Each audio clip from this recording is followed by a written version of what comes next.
welcome to the Big Picture podcast. I am here today with a very special guest. Do you want to introduce yourself? Yeah, my name is Terence Carvalho, and I actually work in a digital marketing space myself. Yes. So I deliver social, and we do everything from website design to SEO to also social media management. Terence might not say this, but he's the unofficial ambassador of Portsmouth. Where did that start from? How did that? So I've always been pretty proud of being born and bred here. Yes. It's something when I was growing up, and I think when you're younger, you don't really appreciate the place that you live in. You know, everything's rubbish and nothing's good because you don't see the good stuff. Yes. But I was quite lucky when I was a kid. My dad would take me to a lot of places around the city, places that I still go to now, and seeing it from an adult perspective. So he would take me to the D-Day Museum, as it was then. Now it's the D-Day Story, or the Butterfly Museum, which everyone gets taken to as a child. The dockyard, because he was in the Navy for 25 plus years. So I was quite lucky in that respect. I got to see, okay, this is what Portsmouth is. It's not just a place. There's some real special things. And then when I started to work, I worked at the King's Theatre for a short while, and I met my hero, Steph, from Shaping Portsmouth. He was the CEO of Shaping Portsmouth. I met him, it must have been 9 or 10 years ago now. And he was speaking about what Shaping Portsmouth was trying to do in the city, trying to basically help the city become the best place to live, learn, invest. And I add the word play as well, because play is very important. And we have the most pubs per square mile in the whole UK, so play is very important. And when I met him, it sort of reignited that, oh wow, yeah, Portsmouth is amazing. And they were starting a program called the Portsmouth Ambassadors Scheme. And it was a program which I now lead as a volunteer.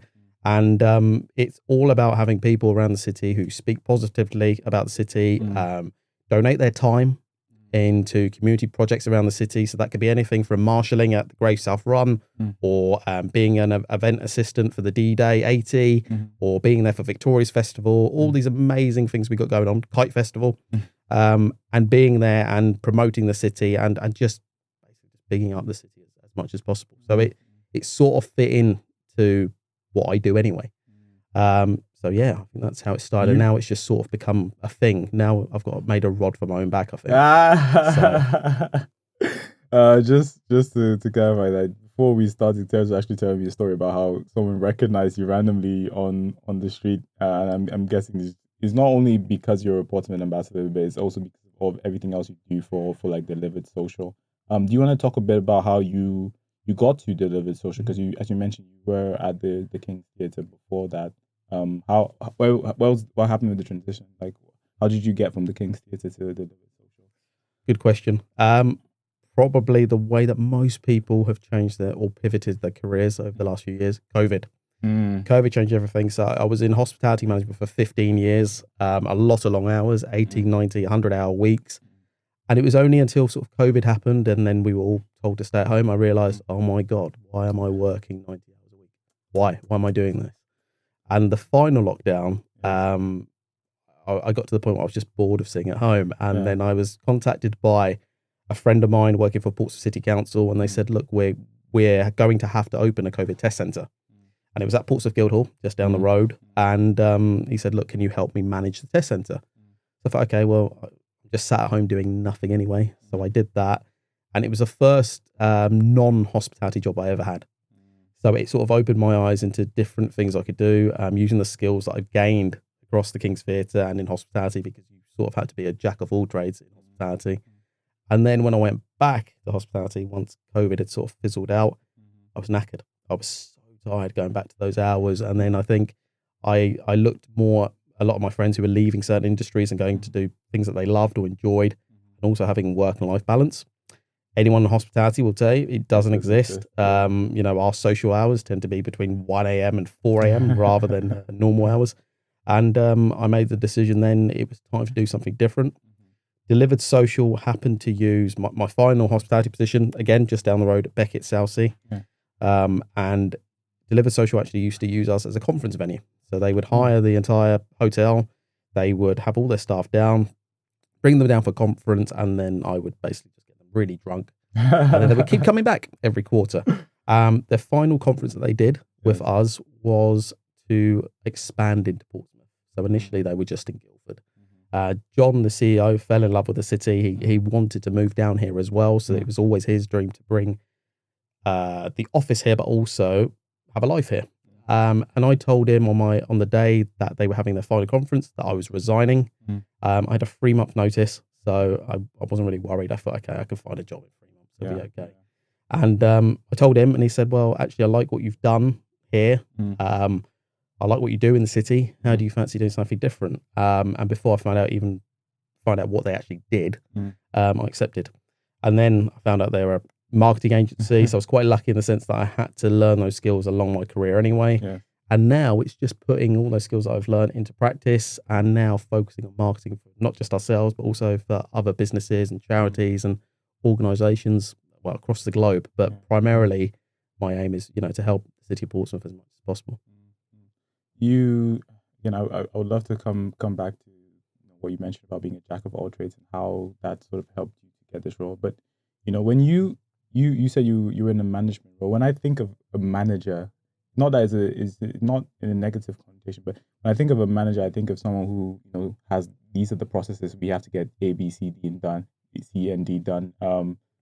But you kind of have like a sort of leadership flair to you, like you have vision. I think we spoke separately, but like you're one of those people who would outline a vision and talk about how we can get to that vision. And I don't associate that with the manager.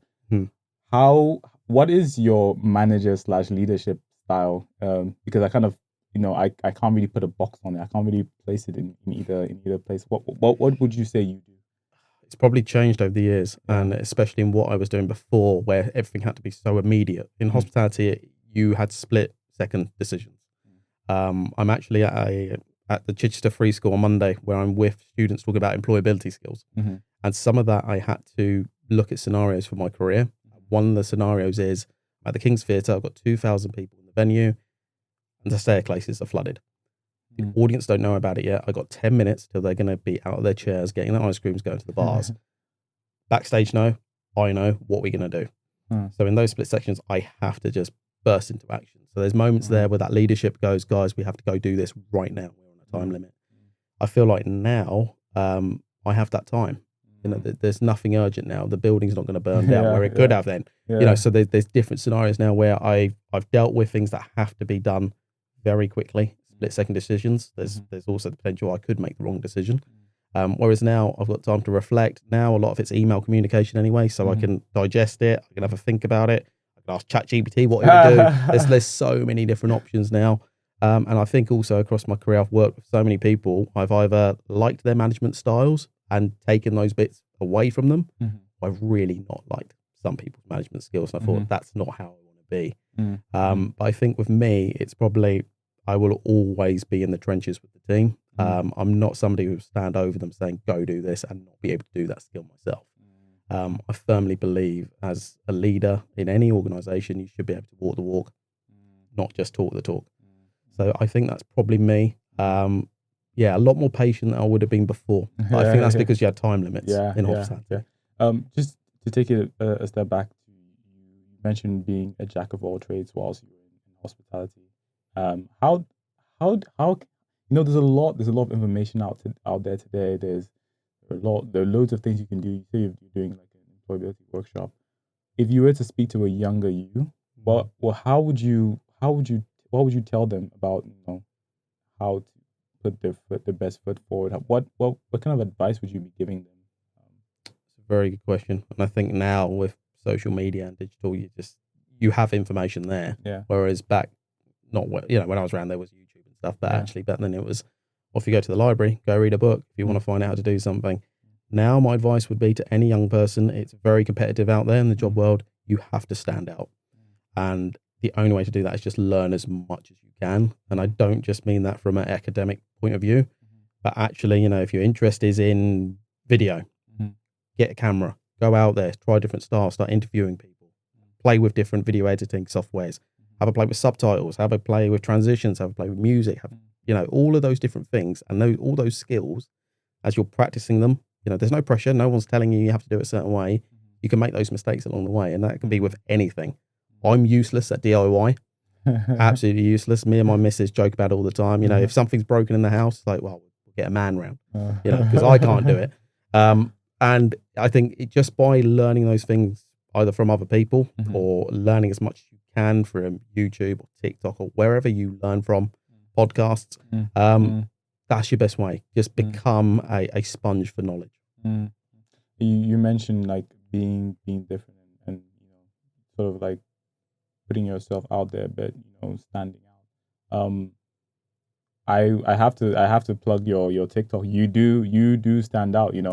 He like I kind of feel like Terence's TikTok, even though it is sometimes related to like serious things that you're doing around. It's just funny. Yeah. It's mostly just, you know, taking love. I don't know why this one comes to mind, but I have the picture of you as the queen in my head. that one really stood out to me.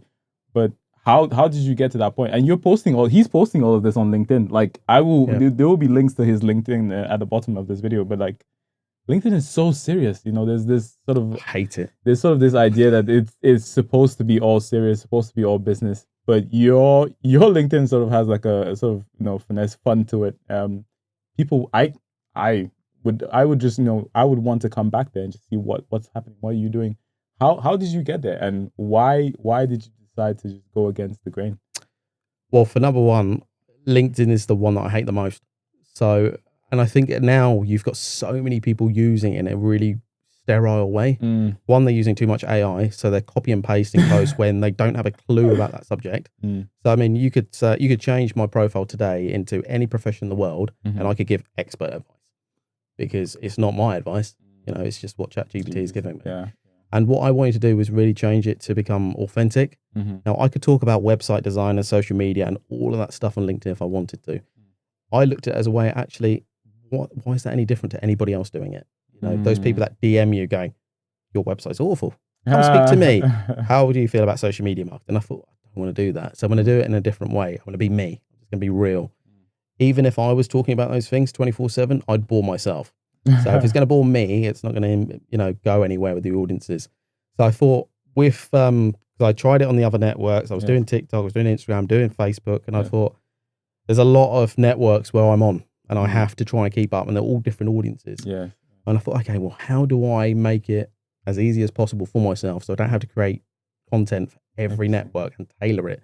There'll be some posts I won't put on LinkedIn. There'll be some posts which I will change the captions in terms of what it should be. Yeah. But the way I see it is, whatever you see on socials, it's the real me. I've not made the caption fake. I've not tried to use AI to make me sound like something else on LinkedIn. So when you do book a meeting in with me, if you do, what you've seen online is who you get in front of you. And I think that's the key to social media now. You have to be authentic. Don't try and be like everybody else. You know, just because a business coach is telling you you need to do it this way, make it your own, because that's the only way you stand out. You have to be yourself. You know, just drawing from my own personal experience, I really struggled with discovering my authenticity, because it's not something you thought. It's something you need to learn. Yeah, you need something you need experience. To learn. Yeah. What are the things you've done over time that helped you create this more authentic Terence? I think it's focusing on the passions. So one of the things that we speak about at Deliver Social, whenever we're giving advice to people who say, look, I'm struggling with social media, what do I do? Go back to your passions. There's a really good book by Simon Sinek. Start with why. Why are you in the business that you're in?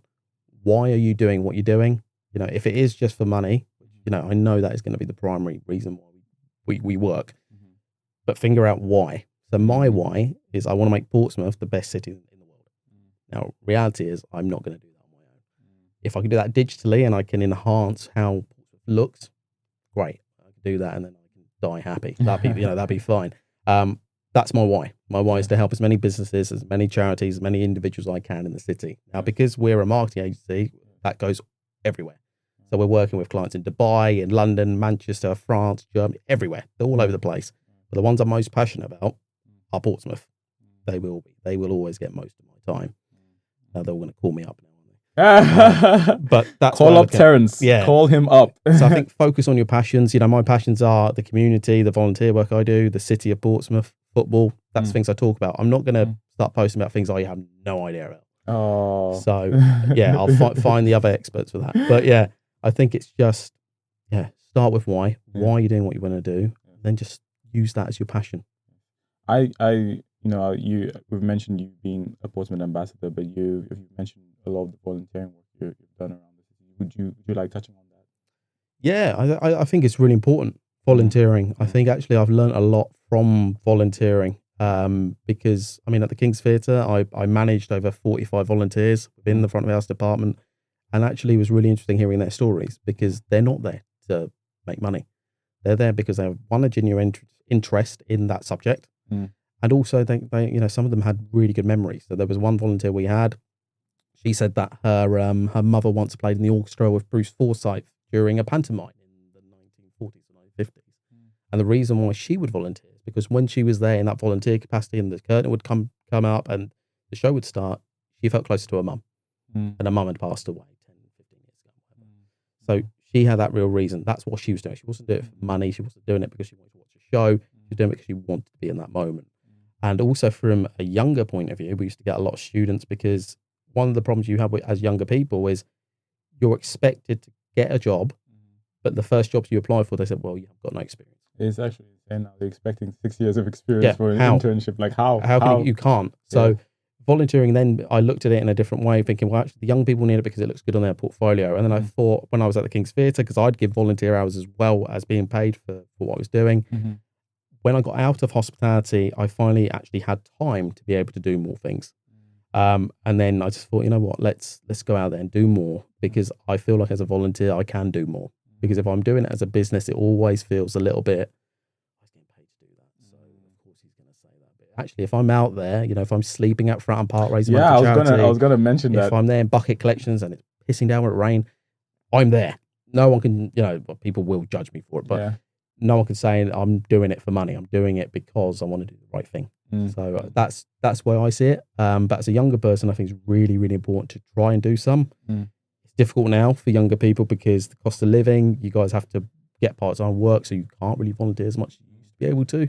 But if you can get any bit of experience, whether it's work experience for a week for free or whether it's an internship or if it is just volunteering, doing something, there is organisations out there always looking for volunteers. Nice.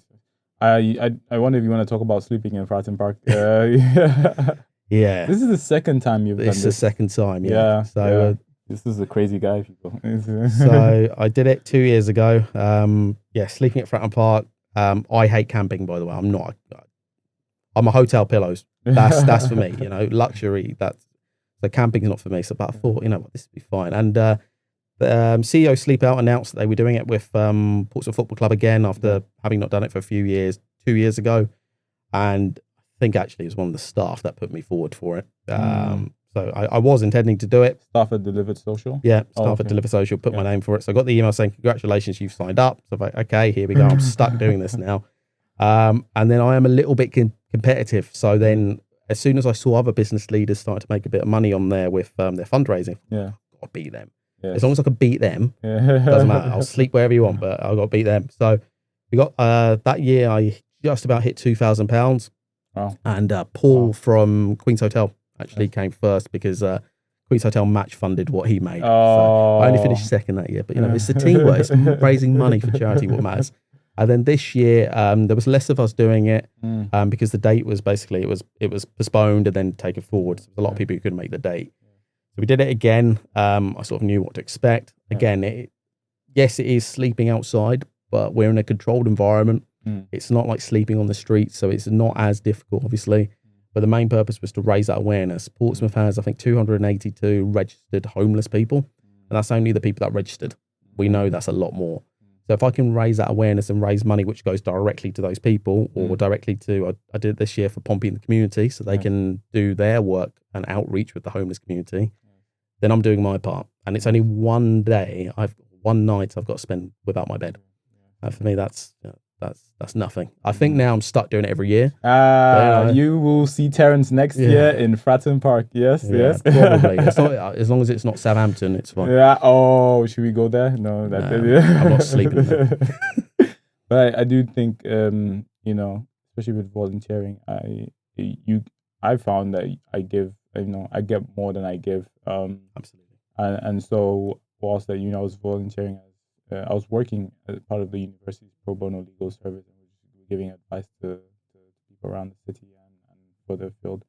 And they come to you with these issues, they have these problems, and your role is just to provide them advice. But these are real life situations.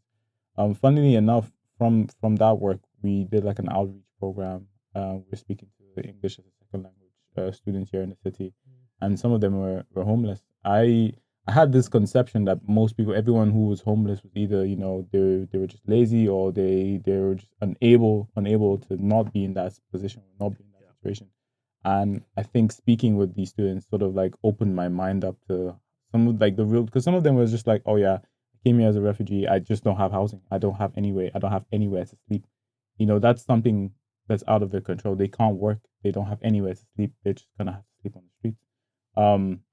I think it really opened my eyes to some of these problems. So when I saw that you were raising money for the homeless, I was like, yeah, yeah. And that's also another reason why I decided to get you on the podcast, because a lot of people do speak about trying to change. I want to change the world. I want to change this. I want to do this, but there's no actual action. I kind of feel like it's very easy to do the talk and then not act. But what pushes you to act on these things? Like what's your motivation? To make Portsmouth the best it can be. That's my honest answer. I can't give any. That's my why. That's why I do what I do. But yeah, similar to what you were saying, how you felt, the perception of how those people got on the streets. Yeah. What I found this year, which was really different, the year I did it before, it wasn't the cost of living crisis. And then this year, a lot of the statistics which were coming out was, actually, most people are now only 2 wage packets or 2 months worth of pay for being in that same situation. And one of the organisers of the event, who actually works for CEO Sleep Out, before the event took place, told us the story of how she was made redundant last year. So she was sofa surfing from friends for a couple of months, and she was somebody in a very secure job in London. So this can impact all of us, or anyone. No one is safe. Job security is something now which is coveted, but it's not guaranteed. So I think there is a lot of perception on loads of different subjects out there, but until you actually told a story from somebody's perspective, or you've actually been in that situation, it's very difficult to imagine. Do you think that's why you especially with your business, or the way you lead people, you think that's why you always prefer to be in the trenches? You want to always see what's happening on the ground, because you want to get sort of a clear perspective of what's happening? Yeah, I feel like you could probably see the impact you're making more on the ground. You can from a higher up level, from a strategy point of view, but I feel like unless you're in there and doing it, you can sort of say, yes, I'm doing it, not just I've told the team to go do it. And if you're doing it all together, brilliant. And I think it's really rewarding for everyone involved, and we work with a lot of charities, and the team have always said they've enjoyed working with charities because it makes them feel good. Everyone will have a charity which is close to them for different reasons. Somebody will know somebody with cancer, somebody will know somebody who's homeless, somebody will know somebody who's a armed forces veteran who can't find work. There'll be so many different charities, and everyone will feel close to at least one or two. So everyone will have that sort of wanting to help, but until they're in that situation, sometimes the understanding can be a little bit blurred. I do wonder, though, again, this might go back to your leadership / management style. There is sort of this perception, especially with working from home, that you need to make your employees fear you. If not, they won't get any work done. What's your take on that? Do you think it's better to be feared than respected or loved?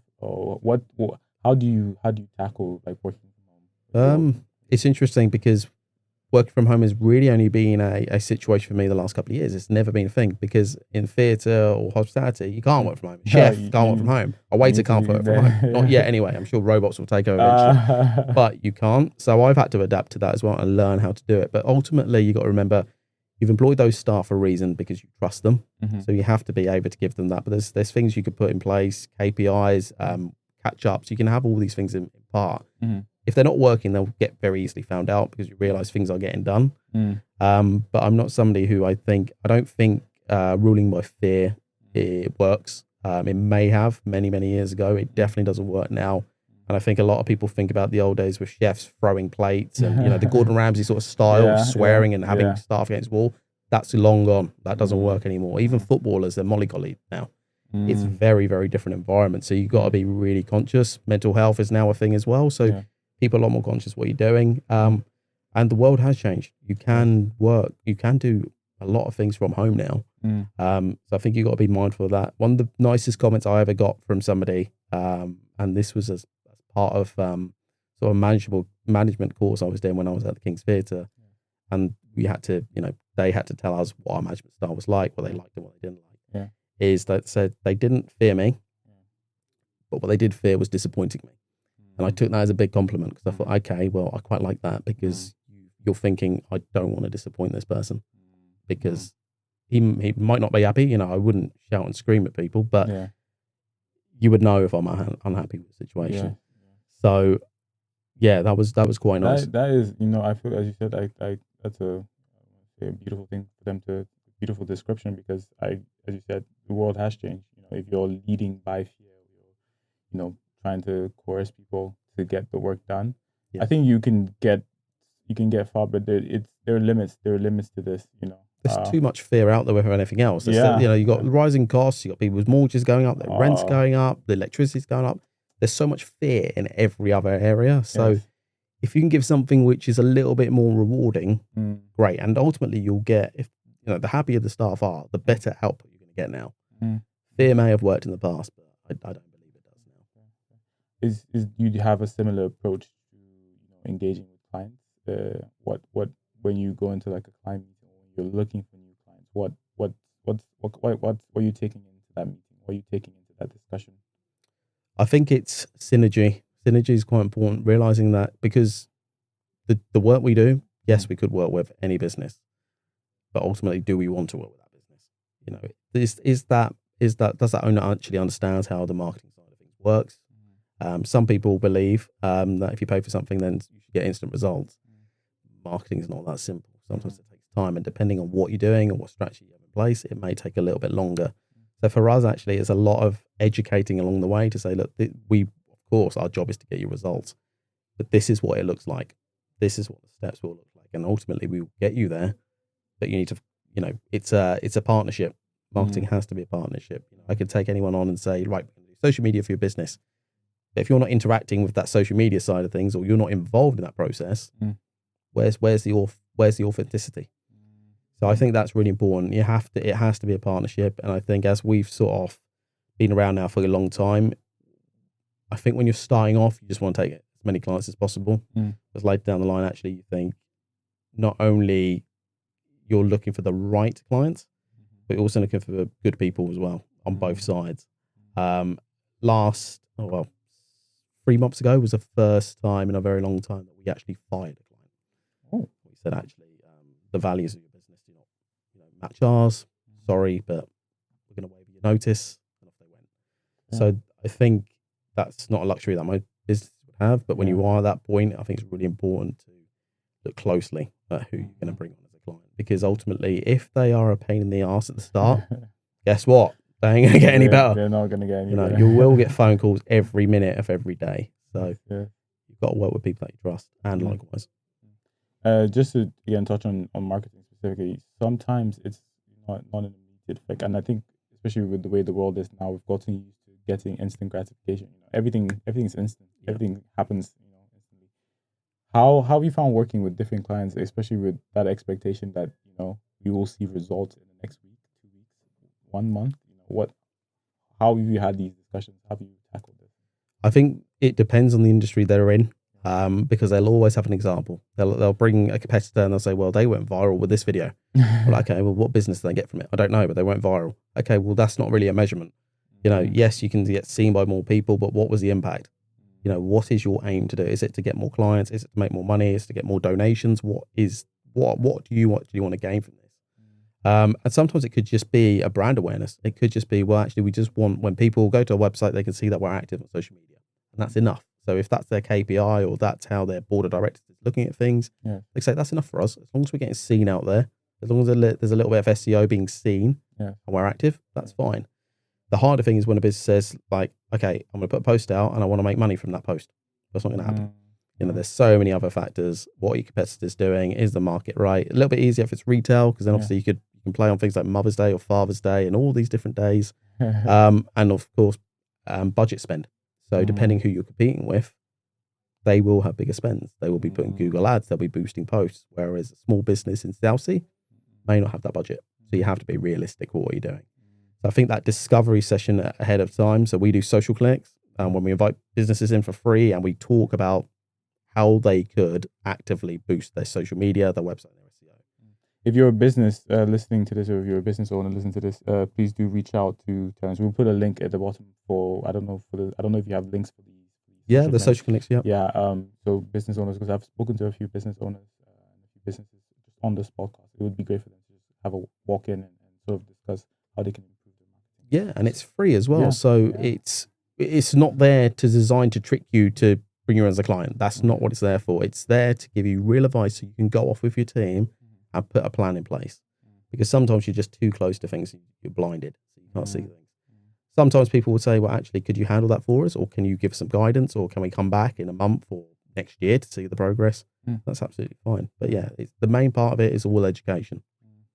I find that, I think we had this discussion when I came down to the office. I found your model of business quite interesting. And I know you said it's about providing education to people, but you know, it's one of those things where if I'm a business owner, if I come with these issues and I want advice on marketing, and you sort of give me these tips, we're sort of building this relationship.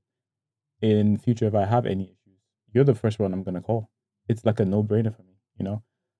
How did you? Was Delivered Social always like this, or is this something new that has like been implemented over time, or I don't know. How did you get to this point? Because I have not seen any other social media marketing. I've not seen any marketing business doing this. And I used to do SEO and marketing myself. You know, this is completely new to me.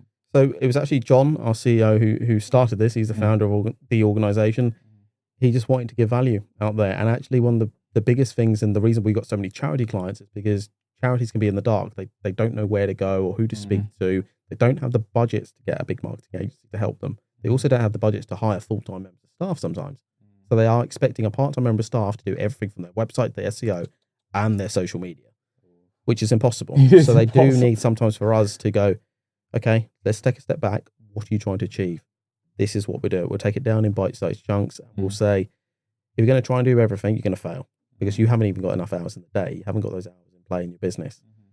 What's the one thing you want to crack? And let's find a way that you can fully concentrate, do that. And once you have nailed it, let's move on to the next thing. And taking them on that journey step by step, which if you're in a boardroom in your own job, it's a little bit more difficult to say that to the manager or the directors. Yeah. Whereas if you're in an impartial room and it's me telling that to the business, well, they can't fire me.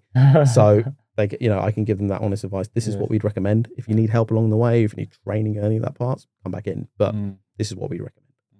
I think I had a similar issue when I was working for a company and doing their SEO and their social media marketing, is that they had the expectation I would do SEO, then do social media marketing, and then do like the normal admin bits, posting. And there's, as you said, there's not enough time in the day to do all of these things, and especially with the hours they were paying me for, there was not enough time to get. And I feel like I'm one of those people who wants to get things done right, but you just can't get things right with the limit on the hours and the amount of work you have to do. You can. I did try time and time again to like explain what like the amount of hours that we would require to get these kind of things done. But it's one of those things where people just want the instant result, and they're thinking, "Oh, it's just marketing. You can get this done." And the problem is a lot of the things that what they don't realize what they're getting when they're saying, "Right, I want you to post for me." Actually, there's a creative side to that. One for the captions, but also the graphics or whatever you're designing. Yeah. You can't just switch on and off creativity. Yeah. You need to give people that space to go, right, have a think about this is what I'm going to design and this is why I'm designing it. That takes time. So depending on what your expectations are, like you said, to do everything in a business for one person, you're asking a lot. Yeah. Especially if you go, right, I want you to create videos now for TikTok or for Instagram or for LinkedIn. You're giving them so much, So the expectation is really important. But again, it's really hard for business out there. Budgets are really, really tight right now. Yeah. And the employee contributions now have obviously gone up, so they're paying more for their team for the same output. So I get it. Businesses are going, well, we want more then. Well, you can't get blood out of a stone. So what you're going to get is what you're going to get. That's a good quote. You can't get blood out of a stone. That's true. But you mentioned the creative side to it. I'm kind of now considering you as a bit of a creative, especially with. I'm telling you, this is not even a joke. You should check out his LinkedIn post, his TikTok. What's your creative process? How do you get from having not posted, say for example, the video you posted about going to Gunwharf and being like just randomly met by people say, oh yeah, I know. How do you get to that video? What were you thinking about before creating that video, and what's your process? It's quite funny. That video was a complete fluke. So me and my missus were invited to a summer launch of the new menu. Yes. And one of the shots, I said, look, can you do me a favor? Can you get a shot of me just walking out? Yes. And they gave us a tote bag with like a cookbook. And I said, I'll that's the video I'll do. I'll do whatever we're eating. Then I'll walk out and I'll show you what's in the bag. Yeah. When I was going through the clips of what was recorded, the final video, I didn't walk out. And I thought, where am I? And all I could hear in the audio, those boys who stopped me, I can use this. So it became an extra post. It wasn't intended. I thought, no, I can use that. That's perfect. Yeah. And that's how it came by. So sometimes it's just occasional things that are going on. Also, because my content's quite local, it's easy for me to do stuff. I only have to go for a walk for 5 minutes to go, oh, that's a nice piece of artwork, or the seafront's looking beautiful. There's always content. You can make content out of anything. We're in this room now. I could take a picture now. I could get TikTok now. It could be done. I could do anything. So it's depending on what you want your content to look like, or depending on what you do. I'm quite lucky. My niche is Portsmouth, so anything I do here, I can make it to fit into my content. But that one, complete fluke. Just happened to be a video, and I went, oh, I can use that. Yeah. It's funny how you focus on this one niche, but the content has started to go like national. I think even international. But your focus is just on Portsmouth. Yeah, it's weird on Facebook in particular, because I honestly 3 or 4 years ago I thought Facebook was a dead network. Yes. I only got it back 2 years ago. Yeah. Because I thought it was just for family members you never speak to and people you went to school with and don't speak to anymore. That's what I thought Facebook was. And I got it back. I think I'm on 18,000 followers on Facebook. But people message me from there saying, hi, I live in Sydney, or I live in Berlin, and I was born in Portsmouth, and I see your stuff, and that's why I follow you, because it reminds me of home. So it's really weird how that's happened. And yeah, I had a call with a jewelry company in Switzerland who said, I saw your content. I was born in Portsmouth. My dad was in the Navy. And that first call, I said, well, my dad was in the Navy. And I said, I'm in Portsmouth now, and it was the day when the Prince of Wales was going past. I said, look, the Prince of Wales is going past. So straight away I had that connection with that person. But they reached out to me in a complete random way. They just said, we came across your post, saw, you're talking about Portsmouth. I could hear your accent, so I knew you were from Portsmouth. And that just brought that connection. So it's really weird how it's happened. But yeah, all around I get messages all the time. Where do you think you're going to with this? Because I think you can keep expanding. It's like a limited amount of expansion. What's next for? I don't know, because it is very niche. So I think if you picked me up and plonked me in any other city in the world, Southampton. It wouldn't. Well, actually, it would work in Southampton because they'd hate me, so it would work. But if you did it anyway, it wouldn't work because it's my passion wouldn't be there for it. I could fake it till I made it and start talking about some of those local places. But the thing that's important is if I can talk about buildings that used to be things when I was a kid, and then people will relate to those things. I did a post about the Exploria, which used to be Pyramid Swimming Pool. I went crazy on Facebook and on Instagram, TikTok, all different generations saying, "Oh my god, I love that slide. I used to love it. What it used to be. What could it be now?" So that would work. But I remember you did a post about the dinosaur that used to be down in Salty.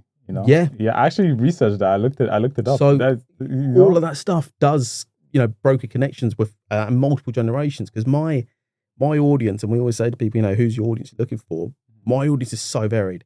TikTok could be anything from a 5-year-old to 12 or older. Facebook will be 50 plus. Instagram will be 20 to 40, and then LinkedIn will be all the dinosaurs.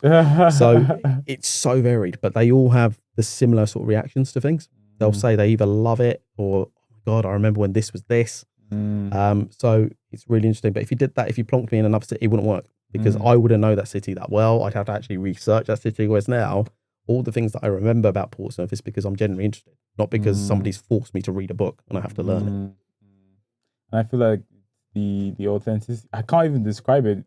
It's one of those things where when you see his post, you just know, it's like it's your post, You can't mistake it. You can't say, oh, this is a post from another creator.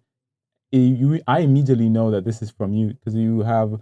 I know you flex. Not all your videos. All your videos are not the same. All your posts are not the same. But you have, there's like an underlying style to it almost. And again, it might just be the fact that it's all focused on Portsmouth. But when I see your posts, I know, and it goes back to what you mentioned about being authentic. Yep. Did you? How did you get there? Did you play around with the different like posting stuff? What? So actually, the thing I will bring up there, which is really funny about Portsmouth. So I think I might have told you this before. The last time I went on holiday, I was in Gatwick, and there's a trend which was going on TikTok. Oh yes, people jump over something and they land in the destination which they're supposed to be in. Yes. And when we were filming this, we were at we just gone through duty free, and we were looking at the board, and the flight was delayed, obviously. And we thought, okay, we'll film it now. There's no one around. It'd be quite easy to do. Put the bags down, put the phone out, and then hop over. In that video, there's a guy walks past me, behind me. When we finished doing the video, he tapped me on the back, and he went, "Do you post about Portsmouth?" And I said, "Yeah." He went, "Your name's Terence, isn't it?" And I went, "Yeah." He went, "I've seen your content. I'm going on holiday today as well, and I guarantee my missus is going to make me do that now because she's going to see that on TikTok." And it was so weird. And I used that as a post. I said, and I did the post, and then I had arrows pointing going, "This guy's from Portsmouth." He just bumped into me at Gatwick Airport in the terminal, and he's just, it's crazy. But yeah, what was the question? Sorry, but I add that in because that was so. Yeah. It was about the authenticity of your post, but I think like that pretty much just answers it. It's on, you just focus on the niche of posting about Portsmouth, and I think people just see the authenticity because I think again it sort of shines through. Do you think with marketing, do you think you require a similar amount of time, a similar amount of analysis when you're looking, say, at a specific company to get that same level of authenticity in your post? It's really tough because without meeting that business beforehand and knowing what their aims and objectives are. The problem is most businesses will want to be on social media or want to do those things because they want to make money. Now, of course, that is the aim. But ultimately, okay, well, you could make a load of money by just putting a few Google ads on or getting your product and doing a fire sale. That's how you could quickly make money. If you're looking to get brand recognition and you're looking to build a brand, there's a whole, that takes years. That takes and also constant. It can't just be your business posting. That person behind the brand, the CEO, needs to be posting. Any big organization you think of, you always think of a person associated with it. Apple with Steve Jobs, Virgin, Richard Branson, Tesla, you got Elon Musk. So there's always that strong character. But it doesn't mean that, okay, only Tesla can post. No, Elon needs to be doing his bit. Probably doesn't help his share prices now. But everyone has that key people of influence within their business. If they're not in there, if they're not doing their bit, it all falls apart. Because you could have the business doing loads of stuff here, but the staff aren't doing anything, or the manager's not doing anything, then it's just, okay, the business is just posting for the sake of posting. I recently read a book about change management by a guy called Cotter. He wrote the book for like the Harvard Business Review, and it sort of echoes a lot of what you're just explaining. Especially if a leader wants to implement strong change, they need to be consistent first of all, and that they need to look at the long-term strategy. Like, is it the same thing with when you're interviewing clients or when you're meeting clients or you're trying to like onboard clients? Is that what you're asking? How do you what's your firstly, I'm just asking what's your onboarding process here, but how do you ensure that you deliver the best of your capacity? So I think it's establishing what they want to achieve from that, but also, so some of the things that they talk about, if they want something, they want to see a result within a couple of months. Okay, well, what's the campaign for those couple of months then? Because if we're just posting anything and everything, there's no real KPIs. There's nothing to measure against anything. Whereas if you have a campaign for, we're doing a fire sale because it's Father's Day this weekend. That's what we're going to do. We're going to focus on Father's Day. We're going to get as many sign-ups to the newsletter. If we get some sales, great, but actually our aim is to get as many sign-ups to the newsletter, so then when it's Father's Day next year, we've got double the amount of sign-ups. We've got double the people to actually get email marketing out to. So there's so many different ways you have to look at things. So I think you need to look at your short term and actually long term as well. Long term, your brand awareness is always going to go up, especially if you've got that synergy with your website and your SEO as well. If you're doing it all in a multi-pronged attach, then great.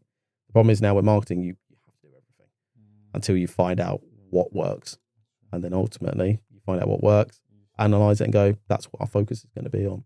And I think because of how video has really shot up, podcasts, educational content, informative content, people are focusing on video more than ever now because humans now just sit around and scroll. Yeah. Gotta love a doom scroll from time to time. Yeah. I do wonder though, because you seem to have like a very clear and logical way about thinking about getting the clients the best results possible. Were you always like this from school? Is this something you got from your dad? Because I know you mentioned your dad got into the Navy because he saw a Navy ship.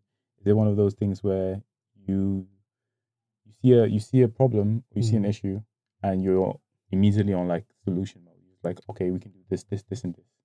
So I think it's probably a little bit of that, but also back to my hospitality career, you're always taking over from a manager who has left certain habits in place. They could be good, they could be bad. The places that I went to a lot of the time I was brought in almost to troubleshoot. There was some issues there. Manager's now moved on, or that person's now moved on. Now it's time for that change. So I've had to go in and go, okay, we need to make improvements.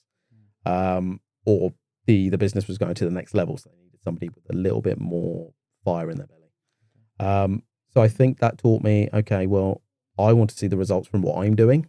So then if somebody does say to me, well, I don't see any difference, I can go, well, there you go, there's the statistics. Here's what we've spent. This is the money we've made. An example of that was at the King's Theatre. So the my first year, I mean, it took a very long time. What I was doing was going through the cashing up sheets for every show that had been documented. And I built a spreadsheet to show what we were taking on an average spend per head for those categories of shows. So there's classical, comedy, children's shows, pantomime, all these different shows, and seeing what the spend per head was. And my aim was actually to get that higher. Because if I can get that higher now, we're starting to make more money. The board will be able to see, oh, we're starting to make more money. When I got to the King's Theatre, they didn't even have card machines. And this was 2014. They should have had a card machine. I had to go to the board and say, guys, I want to get new tills because I need card machines. Oh, why? There's cash points across the road. Because we're moving to the area where, Apple Pay wasn't a thing then. But people always paid by card. We didn't have card machines. So I knew we needed to get that in. I said, look, your spend per head will improve, because if I'm in a theatre and I can't pay for a drink, I am not going to leave the theatre to go get cashed out to come back in. I will leave, go get a drink there, or go to Co-op, or go to Tesco, get my drink, come back in. I'm not going to come back here and queue up again. So we have to get them while we're here. We then looked at our prices. You can analyse what you're doing. And ultimately what that did help was I could see what was coming in with audience behaviours. So I knew when we had classicals in, and I could see over the last 3 or 4 years and patterns, I could see, oh, they drink a lot of red wine. So I know now for stock ordering, I'm going to look at red wine. That's going to be my main order, or gin, or whatever it was. Kid shows, I knew I had to get loads of fruit shoot in and all that sort of stuff, and flashy wands and all these things. So you learn from your past, you learn from other managers what they've done, and implement what you want to do. So then when you do get to that point, when you go on your probation or you're in your yearly review, you can then go to your manager, your director, say, this is the changes we've made. This is why. Here's the results. So even if they don't see it, you've got to say, well, there you go. There it is. So for me, it's having that plan. Just to draw on, like, because, especially you said it was 2014, you said, oh yeah, we need more cash machines.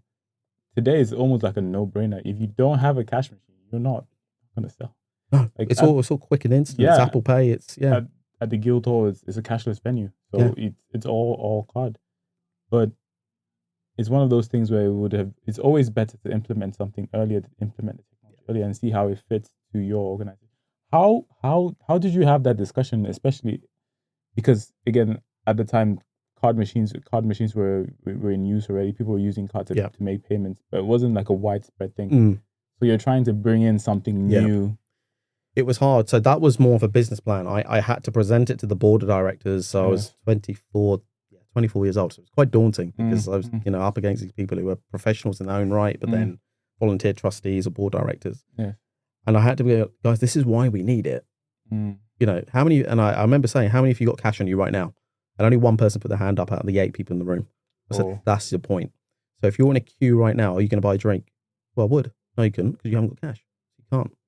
This is why we need it. So if you're that person who's saying, why do we need card machines? But you haven't got cash on you, you're proving my point. Yes. You're showcasing that. So everything I would bring in, and I think this is important for any leader, don't just make changes for the sake of making changes. Have those reasons why you want to do them. And ultimately, my aim was, I want to make you guys more money. Yes, there's going to be an investment now because we need to buy card machines now. But guess what? Card machines aren't going to go anywhere. Once they're bought now, they're going to last for a long time. Yeah. So, we did that. That was a plan ahead. And, it was the same as when I was changing ice creams. There was an outcry when I put the ice creams up by an extra 50p. The prices hadn't been increased for 10 years. I was like, guys, okay, but your suppliers' costs have risen every single year. So your profit margin is going less and less every year. Do you know that? Well, yeah, but we can't raise the price. Yes, you can. Yes, you can. And guess what? When you've got card machines down there, people won't go, oh, I've got my £2.50. Doesn't matter. They got a card now. Yeah. Bang. Yeah. And it all was ties changing. in. Yeah. So you had to change it. But the same as bucket collections at Fratton Park, people don't carry cash. The best thing is when I've got the bucket in my hand, and people go, oh, sorry, mate, no, I don't carry change. We go, oh, don't worry, mate, I've got a card machine. They're like, oh. So, there is so many reasons why you need to adapt and you have to change. In business, you have to be able to evolve. Because if you stand still, the competition will just fly past you. Where did you get the confidence to stand in front of the board at 24 and tell them, like, look, we need cash? I know you had your reasons why, and there is a business case for why you want it. But like, it's one of those things where even if you have a business reason, if you're not confident enough with the way you explain, like just asking them a question, oh yeah, how many of you have like cash on you? I feel like you need some balls. Yeah. I think for me, when I went into that role with the Kings in particular, I had two really good managers and people who were part of the recruitment process. One, the CEO, David Cooper, the reason he brought me in was because I didn't love theatre. So he said, I don't want somebody who loves theatre because everyone here loves theatre. So they're all concentrating on the show. They love that side of it. I brought you in because you understand the business side of things. So you're all about making the money. You want to be the best manager. You want to make the most money that we've ever made. Yes, that's why I'm here. You don't care what shows on stage, do you? No, couldn't care less. And then that's why he brought me in. And then Louise, who was the operations manager at the time, she knew those changes had to be made. But she was almost fighting a battle on her own because nobody else was like, oh no, it's fine. Keep the ice creams at 1p. It's fine. We won't make any money, but we sold loads. Yeah. So I had their backup. So I said, okay, can I go far? Because I'm going to be honest with them. I'm not making any money for myself from doing this. I'm doing it because I want the business to push forward. Yeah. So I had their trust. If it was me on my own, I probably wouldn't have been so ballsy going into that room. But I had their backing. So I knew regardless of what those board members said behind my back later on, they'd back me up. They'd say, no, actually, what points did he bring up? Do you disagree with any of his points? No, actually, he was right. There you go. So you got to make sure that you fight the right battles, I think, and know you got people backing you up. Yes. Well, what has been your strategy to picking the people who back you? Has it just been one of those cases where you just find people with similar values? You mentioned synergy early on. You just find people who have similar synergies with you, and you just click, and then you push from there, or how? Yeah, good question. I never thought of it that way, but now that I think about it, all those people that I've really got on with or worked with previously, I'm still in touch with now. So there is clearly a synergy because I like the way they operate. They're honest. They wanted to get things done, and they want to do the best they can for the organisation. They don't care about ego. They just want to do the best they can. So yeah, it probably is a little bit off that because I feel like a lot of leadership roles, people will just talk the talk. They won't really, they want to change something. Yeah. If somebody, and I used to, when I was younger, if somebody asked me to do something, I'd always ask why. Not because I was trying to be annoying, but I want to know, okay, well, what's the reason behind it? Yeah. If I didn't have a reason behind it, I'd be like, well, why are we doing it? What's the reason for it? Yeah, what's the point? So for me, it was always, I wanted to give a reason, and especially if you've got a large team. So at the Kings at the time, I had 90 staff, 45 of them were volunteers. If I'm saying, guys, we're going to change the price of ice creams, of course they're going to be unhappy because they're like, oh my God, but customers are going to be screaming at me. Yeah. But guys, guess, you know why we're doing this? One, so that we make more money, so I can raise the prices of your wages, we can get new uniforms, we can get card machines, you do all these things and pay for these things. And then you take them on a journey, so they're like, yeah, with you. I understand that now. That makes sense. So you got to take those people on a journey with you. And I feel like I'm quite lucky in the sense I've worked with some really good people who've taken me on their journeys. They've gone, this is our vision. This is what we're aiming for. Can you bring your vision in and try and do what we're trying to do? And then I've also worked with people who don't get that vision. I don't get on with. Yeah. But ultimately, it's your job to please them anyway. So you have to somehow get on with it. That's you mentioned that you were a manager at and you're still a manager now at Liver Social, but I don't really see you as a manager. I kind of see you as a mix between a manager and a leader, because in most cases the leader has to sort of share that vision and make everyone come on board with that vision. It's almost forced. It is, but it's a skill. Yeah. If you're going to increase the price, say, like, for example, increase the price of ice cream, and that the staff will get shouted at, you need to give them a reason why they should be doing this. You can still do it without their consent either way. Yeah. They won't be happy. No. But you can still do it. If you bring them on for the reason, also, if that customer was screaming at them and I hadn't given them a reason why, they'll go, yeah, I know it's bad, isn't it? Yeah. I just increased it. So they throw me under the bus. Yeah. Whereas if they're like, well, actually, what we're trying to do is we're trying to get the whole auditorium fixed. We're trying to fix all the seating. We're trying to get better products in and get bigger shows. And then we need more money to do that. The customer just turn around and go, oh, okay. Yeah, and it's just 50p. If you share that vision from the bottom down, as you said, it ends up reaching the customer. What I did with that implementation, so what I did when we raised the price by 50p, if you pre-ordered when you did your show, it was the same price. It was £2. So it's cheaper if you pre-ordered. Which for me, for ordering ice creams, was easier because I knew, okay, I need 120 ice creams for this show. Whatever we sell after is already done. So you've already given that incentive. Cool. Well, next time, sir, if you pre-order, you actually get that same price you did before. Oh, okay, I'll have a think about that. Then you got their money before they even come in the door. So it's a whole different remit of the reasons why we did things. I kind of see why the CEO of the Liver Social got you on board, because it's I don't think you can teach this. I don't know. It's experience. Yeah, you can't. It comes with age. Yeah. Yeah. Because it's not that you're just looking at the one thing. It's one thing, we're increasing the prices of ice cream, but there's so many other layers to it. There's so many other levels. And I don't know if you thought about all of them simultaneously, but you sort of like have a backing or a reason for each thing, and you can explain it in different ways. Yeah, I think leader in any organization, you can't look at just the one scenario. You have to look at the multifaceted different areas. So those ice creams example, not only did I look at the prices, I looked at how much we're buying them in for. I got loads of ice cream companies involved going, okay, how much can you do them for us? Some ice cream companies, you have to pay for the little spoon underneath individually. So, having to figure out, because all of those little pennies add up. Yes. And we sold, I think, over 40,000 tubs of ice cream over the course of a year. So it's those pennies add up. So, there had to be reasons. I had to think of multiple different ways. And then as soon as I explained to the staff, well, actually, if they do get really funny with you when you say, oh, the price has gone up 50p, well, next time, if you order it online when you book your show, it's 50p cheaper. Like, so you got reasons. So it's not like, oh yeah, he's raised the prices. Yeah, but just with that, you're giving the customer an incentive not only to buy the ice cream, but to come back to the Kings. It's like, this guy, you looking for a different job? People might poach you after hearing this. They might poach you. But yeah, it's good to sort of speak with people who don't only see the immediate as the goal. You're sort of looking, of course, you're looking at what will happen, the immediate effects, but you're also looking at the wider effects. Well, that's the leader's role. The leader's role is to look at the beyond, not just here and now. You have to look at the strategy. What would you say to, like, because you say you're going to do like an employment fair, and you've done one here at the University of Portsmouth. Like, what would you say to up and coming leaders?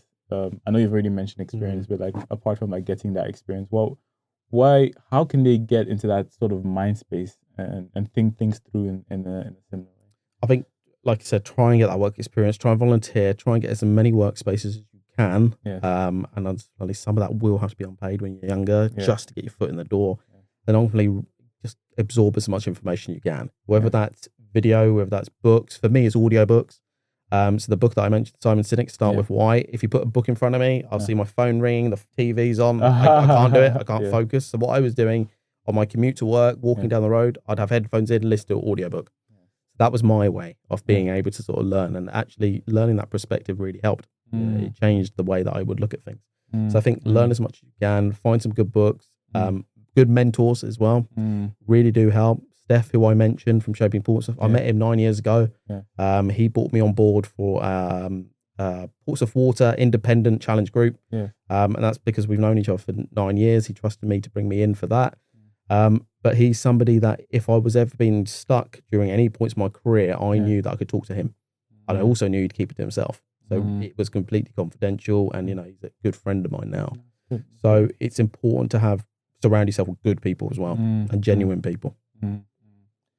Just before we close off, I was wondering what are the 3 things you would tell to a younger Terence, who's say in his 16 or 18? What would you tell him? Because again, just to give like a brief summary, I kind of feel like, especially with your management / leadership style, you're very unique in that way. And I feel like most of the listeners / viewers who see this, if any of them have businesses, they would want to poach. I want to poach you. I don't even have a business. Like, I kind of feel like if I get you on board, you will not only get things done, but you will get things done to the best of your ability. So thank you. How did you get to this position, and what are the 3 things you would tell yourself, say if you're 16? It's tough, because I think if you tried to tell me at 16, I don't think I would have listened. So that's really tough. I think one, just be yourself. Yes. Try to stand out. Try and be different to everybody else, because it was nowhere near as competitive for finding work when I was younger. Now it's really tough. We had a job advert out recently for a social media account manager. We had over 300 applicants. Not only is it hard to shortlist, but also having those people in front of you in a room is really, really tough. And some of those interviews were really, really good. But you can't employ everyone. You can't. So that you have to stand out. You have to have something different about you. And you have to be able to offer something different. So I think you mentioned that with one of the people interviewing, they actually sent a video in. Video, incredible. Yeah. Absolutely incredible. Yeah. Completely different. And it straight away, because if you imagine, I got 300 CVs. And I'm flicking through them. And suddenly, this one started off as a video. There was all this FX going on. And I was like, wow, okay, this is different. Yeah. So it was really cool. He applied for the completely wrong position. But, it was incredible. Absolutely. And now, you brought that story because I've told you that story because it's in my head. Yes. I'm never going to forget that guy. And it is one of them. It was memorable to me as well. You could have been telling me about the multiple amount of CVs you saw. But that's the one that stands out. Yeah, that's the one that stands out. Rather than the person we employed. Yeah. Yes. And the third thing? You have a third thing? Don't put too much pressure on yourself. And I know that's really hard because, yes, there's bills to pay, there's this and that. But the world is tougher. Surround yourself by good people. Because when that pressure's on, you need an outlet. And people will have different ways. People go to the gym or go to the cinema, whatever they do. Find an outlet for yourself and surround yourself with good people. So when you are in that space where you're not quite sure what to do or you're feeling a bit down, you've got someone to vent and someone to talk to. Thank you very much, Terence. It's been a pretty great conversation. I hope we can get you back for another one. Thank you for listening. Thank you for watching, and we'll see you in the next one. Thank you.